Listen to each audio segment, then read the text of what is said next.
Article 163 हमने क्या पढ़ा इसके अंदर, स्टेट का जो कैबिनेट है वो गवर्नर को क्या देगा, एडवाइस देगा और सहयोग करेगा, उसका हेल्प करेगा, ठीक है। उसके बाद देखिए अगला article, article number 164, article 164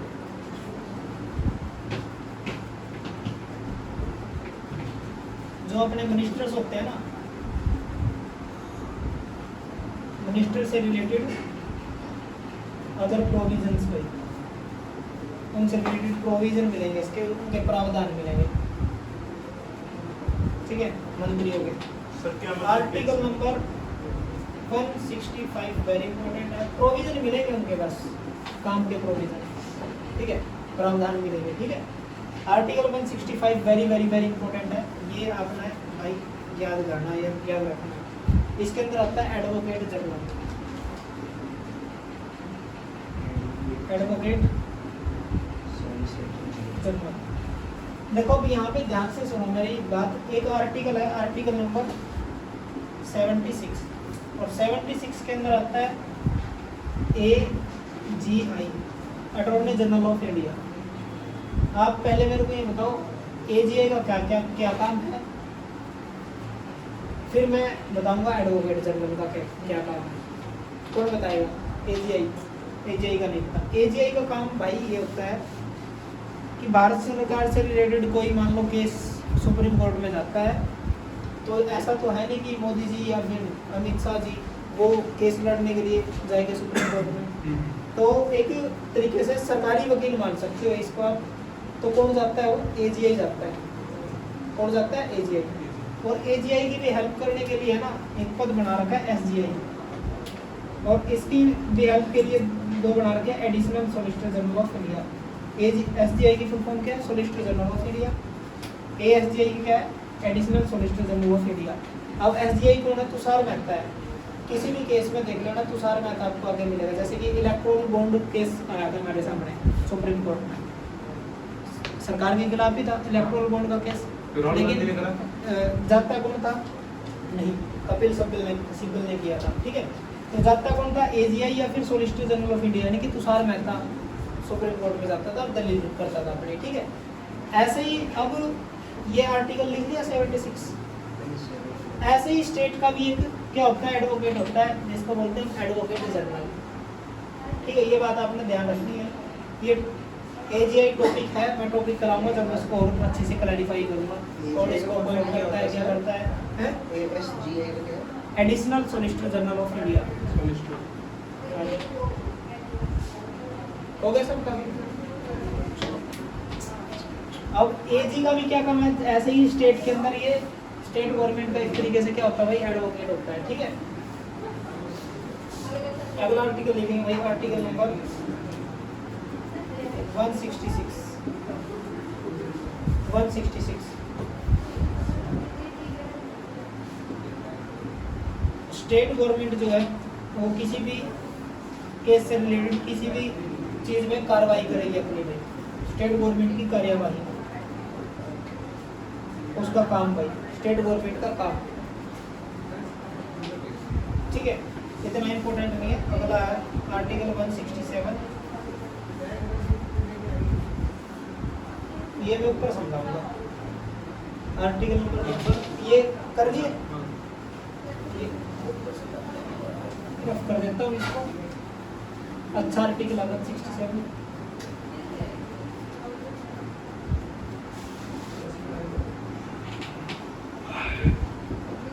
article number 167 क्या कहता है भाई? जो गवर्नर है भाई उसको इंफॉर्मेशन देने का काम कौन करता है? इंफॉर्मेशन देने का काम कौन करेगा भाई? CM करेगा भाई। और ये रिस्पॉन्सिबिलिटी है भाई CM की। CM की क्या है?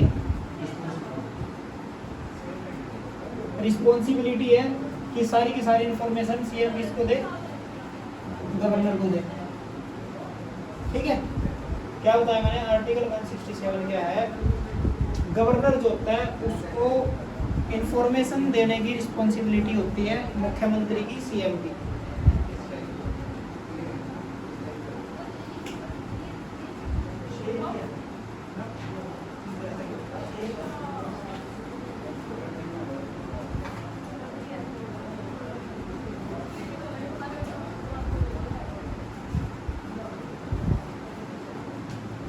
हो गया। अगला आर्टिकल 174 लिखेंगे वैसे तो। इसके अंदर जो गवर्नर होता है ना, वही गवर्नर वो लेजिस्लेटिव असेंबली के सेशन को क्या कर सकता है? डिसॉल्व कर सकता है, खत्म कर सकता है, भंग कर सकता है और बुला भी सकता है ना? क्या कर सकता है? सेशन को बुला भी सकता है और खत्म भी कर सकता है। अब एक बात बताओ मेरे को, लेजिस्लेटिव असेंबली तो क्या की जा सकती है? डिसॉल्व की जा सकती है, बट क्या लेजिस्लेटिव काउंसिल भी की जा सकती है? ये नहीं की जा सकती, ये बात ध्यान रखना। ये की जा सकती है भंग भाई, ये भंग नहीं की जा सकती भाई। आपका लिखने में ध्यान रहता है, आपका समझने में ध्यान नहीं रहता, दोबारा देख ले में बता। आर्टिकल 174 जो है, गवर्नर क्या कर सकता है? लेजिस्लेटिव असेंबली का सेशन बुला भी सकता है और उसको खत्म भी कर सकता है, ठीक है। बट आप ये याद रखना है, लेजिस्लेटिव असेंबली को भंग किया जा सकता है, बट लेजिस्लेटिव काउंसिल को भंग नहीं किया जा सकता। समझ में आ गई बात? आगे जब मैं लोकसभा, राज्यसभा, विधानसभा, विधान परिषद कराऊंगा फिर समझाऊंगा ये और डिटेल में अच्छे से, ठीक है भाई। 174 के बाद लिखेंगे 175।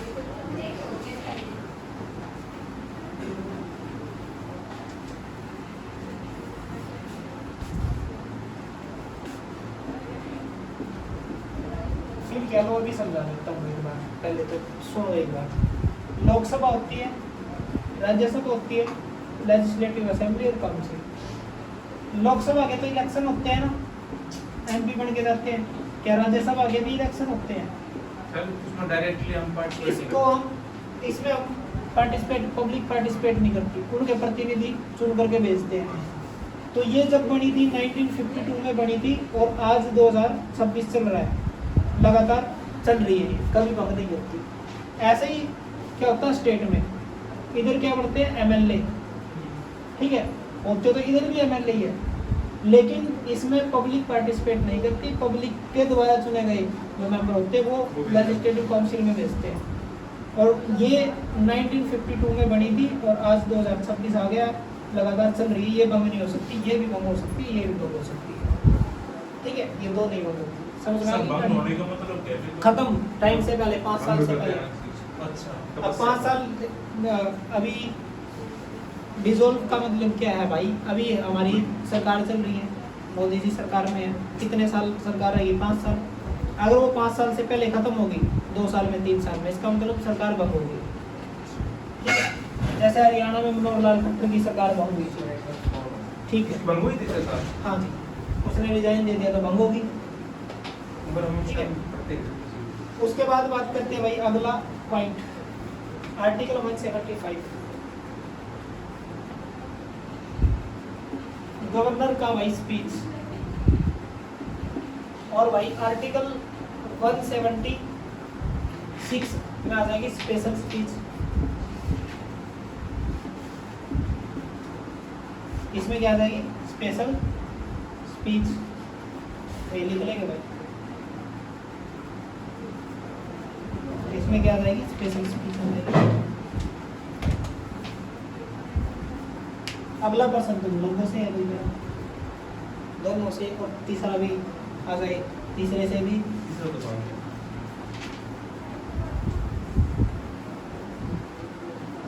आर्टिकल नंबर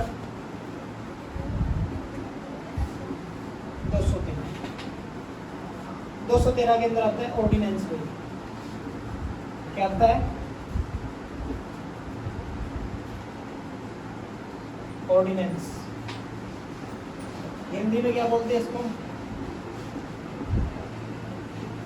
अध्यादेश।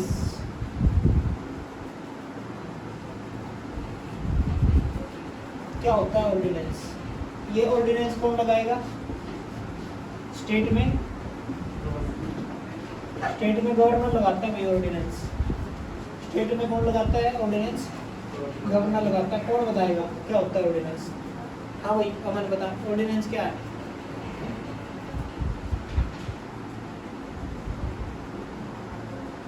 अमन, नमन, हाँ जी प्लीज। यार प्रेसिडेंट ऑफ इंडिया करवाते समय नहीं करा था आर्टिकल 123, याद आया? आर्टिकल नंबर 123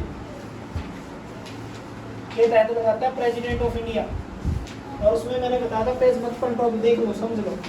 आर्टिकल 123 में मैंने समझाया था कि प्रेसिडेंट ऑफ इंडिया जब सेशन नहीं चल रहा होता, जब ऑर्डिनेंस लगाता है किसी भी कानून के प्रति, और वो कानून 6 मंथ और 6 वीक के लिए क्या हो जाता है, रुक जाता है, ठीक है। और 6 मंथ 6 वीक के बाद उसका असर फिर क्या हो जाता है, खत्म। सेंटर में कौन लगाता है? प्रेसिडेंट ऑफ इंडिया आर्टिकल 123 के तहत। और स्टेट में पूछ ले तो 213 के तहत कौन लगाता है? गवर्नर लगाता है, ठीक है।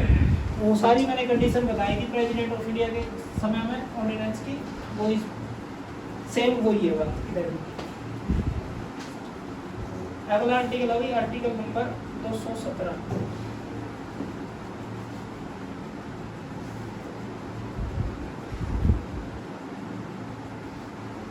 एक आसान प्रश्न पूछ लो, हाई कोर्ट के जजों को कौन अपॉइंट करता है?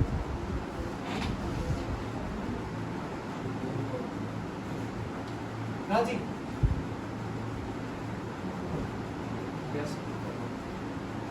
भाई तुम है ना, आना छोड़ दो, पढ़ना छोड़ दो, तुम्हारे बस की बात नहीं है। सारे पढ़ा रखे हैं मैंने।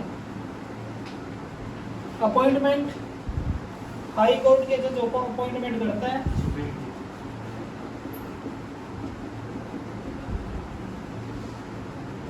President of India. पहली क्लास से चिल्लाते आने लग रहा हूँ ये बात तो मैं। President of India supreme court और हाई कोर्ट के जजों को अपॉइंट करता है। लेकिन अगर मैं बात करता हूँ, भाई कॉपी खोलना और पीछे पलटो, पेज लिखा मिलेगा, दोनों मिलेंगे, सुप्रीम कोर्ट भी हाई कोर्ट भी। तुम पढ़ते नहीं हो, दिक्कत यहाँ पे है ना। तो अभी ऑर्डिनेंस बता पाए तुम। प्रेसिडेंट की अपॉइंटमेंट देखो, उसमें सारे लिखे मिलेंगे। हाई कोर्ट के जजों को कौन अपॉइंट करता है?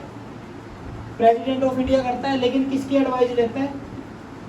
गवर्नर की एडवाइस लेता है भाई इस आर्टिकल के तहत। बस ये चीज ऐड करी है मैंने, नहीं बाकी मैं बता चुका हूँ पहले भी। मैं क्या कहा, हाई कोर्ट के जज को कौन अपॉइंट करेगा? भाई प्रेसिडेंट ऑफ इंडिया करेगा, लेकिन एडवाइस किससे लेता है? गवर्नर से लेता है। गवर्नर की एडवाइस पे अपॉइंट किए जाते हैं।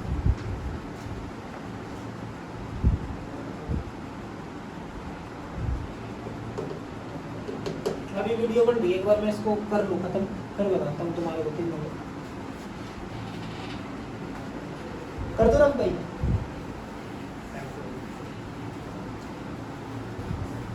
अगला पॉइंट लिखेंगे आर्टिकल नंबर 233। आर्टिकल नंबर 233 क्या कहता है भाई? गवर्नर जो होता है ना भाई, गवर्नर वो डिस्ट्रिक्ट एंड सेशन कोर्ट के जो जज होते हैं ना भाई, उनको अपॉइंटमेंट करता है भाई, उनको अपॉइंट करता है, ठीक है। गवर्नर किनको अपॉइंट करेगा? आर्टिकल 233 के तहत इनकी नियुक्ति करता है डिस्ट्रिक्ट कोर्ट के जजों को।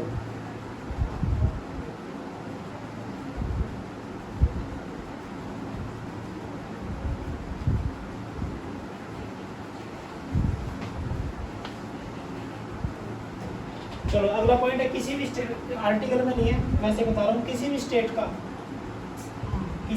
का फर्स्ट सिटीजन कौन होता है भाई? गवर्नर। और उसकी वाइफ क्या होती है? First female citizen. Very good, बहुत बढ़िया। चलो कुछ तो याद आया। अभी मैंने थोड़ी देर पहले बताया था, क्या गवर्नर को हटाने का कोई प्रोसेस है कॉन्स्टिट्यूशन में? No sir. कॉन्स्टिट्यूशन में No, कोई sir. कोई प्रोसेस नहीं है, पर कैन नॉट उसमें प्रोसेस। प्रेसिडेंट उसको बड़ा बेकार रहेगा। ठीक है, हाँ, प्रेसिडेंट जब तक चाहे रख सकता है। गवर्नर का ट्रांसफर कौन करेगा भाई? ट्रांसफर ये नहीं पता। ट्रांसफर भी कौन करेगा? President of India. President of India ही क्या करेगा भाई? गवर्नर का ट्रांसफर भी करेगा। गवर्नर का रैंक क्या कॉन्स्टिट्यूशन में भाई? जैसे फर्स्ट रैंक पे आता है प्रेसिडेंट ऑफ इंडिया, वैसे ही गवर्नर का रैंक होता है भाई फोर्थ रैंक पे। कल आप लोगों से, मतलब जब भी मेरी क्लास होगी, अगर कल नहीं आ पाया तो 10 रैंक तक पूछूंगा, पहले से लेकर के 10 रैंक अधिकारी हो गए। पहले नंबर पे जैसे प्रेसिडेंट ऑफ इंडिया, फिर दूसरे पे, तीसरे पे, ऐसे फोर्थ पे जैसे अभी मैंने बताया गवर्नर है।